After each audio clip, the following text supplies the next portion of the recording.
प्रसाद यादव ने ही एफआईआर दर्ज किया था खुद, जिस कांड में वो जेल में जंगल राज का पूरा नैरेटिव तैयार करके, और एक तरीके से जो लालू जी का जो राज था 15 साल, उसको अप्रासंगिक बनाने की कोशिश लगातार पिछले 15 साल से होती रही है।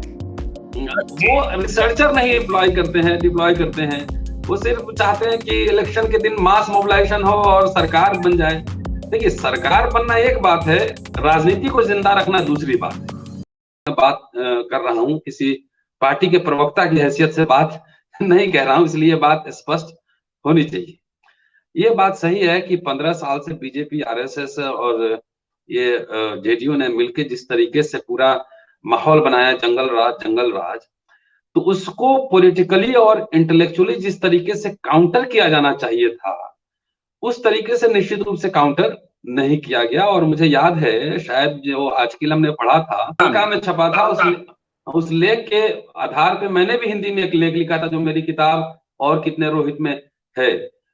तो अजीत शाही का वो लेख था तहलका में, in defence of Lalu Prasad Yadav, और बहुत ही रिसर्च बेस्ड था। और मैं यकीन के साथ कह सकता हूं कि जो आरजेडी के जो बड़े एक्टिविस्ट प्रवक्ता होंगे, वो शायद वो आर्टिकल नहीं पढ़े होंगे।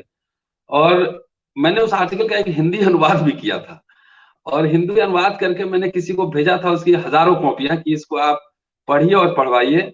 और अनफॉर्चुनेटली वो नहीं डिस्ट्रीब्यूट किया गया। तो ये जिम्मेदारी तो पॉलिटिकल पार्टी की होती है, तो मैं तो सिर्फ अनुवादक था। तो मेरा ये कहना है कि जिस तरीके से काउंटर किया जाना चाहिए था जंगल राज के पूरी अवधारणा को, जैसे उस तरीके से हुआ नहीं, नंबर एक। नंबर दो, ये एजेंडा और नैरेटिव कौन सेट करता है?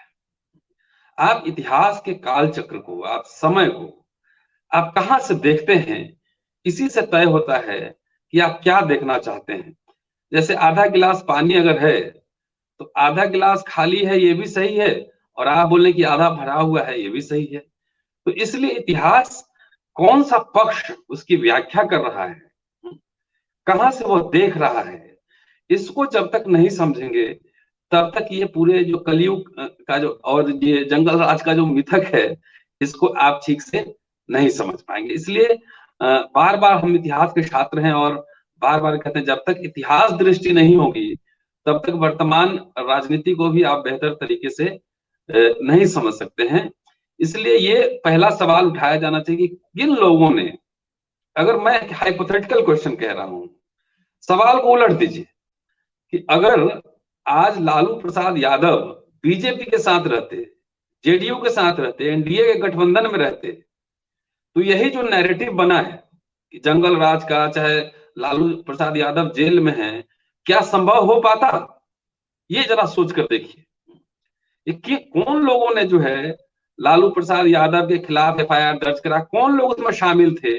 और ये दिलचस्प है कि इस पूरे केस में जो है लालू प्रसाद यादव ने ही एफआईआर दर्ज किया था खुद, जिस कांड में वो जेल में। तो इसको तो आरजेडी के कार्यकर्ता भी तरीके से नहीं जानते होंगे। पूरा जो घटनाक्रम है, अजीत शाही का लेख बहुत दिलचस्प था, और वो कोई दलित बैकवर्ड भी नहीं है उस तरीके से कि कोई उनपे पार्टीजन और बायस होने का आरोप है। उन्होंने बकायदा फैक्चुअल आर्टिकल लिखा था, फैक्ट के बेसिस पे लिखा था।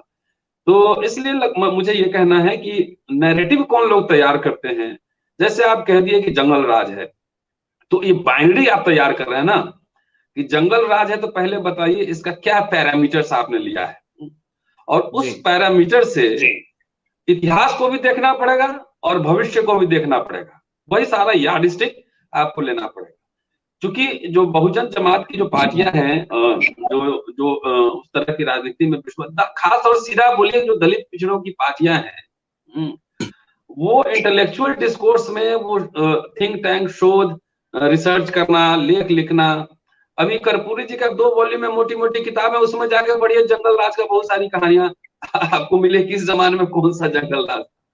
तो वो रिसर्चर नहीं डिप्लॉय करते हैं, वो सिर्फ चाहते हैं कि इलेक्शन के दिन मास मोबिलाइजेशन हो और सरकार बन जाए। देखिए, सरकार बनना एक बात है, राजनीति को जिंदा रखना दूसरी बात है।